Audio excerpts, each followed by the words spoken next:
بعد كده ركزي معايا بعد اذنك، عيالك يتباهوا بيكي.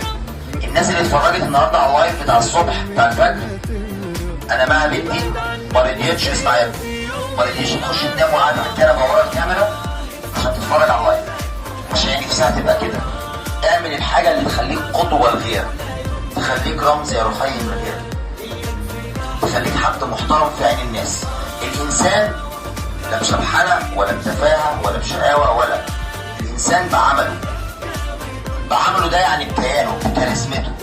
انا شايف ان كلكم ولاد ناس ومحترمين جدا.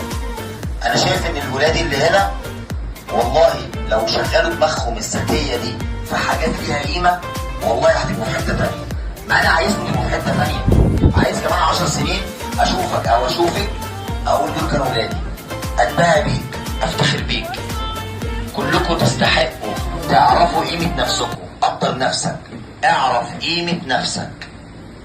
انا عن نفسي طالب منكم ان انتوا تسقفوا لنفسكم لغايه ما اقول لكم بس.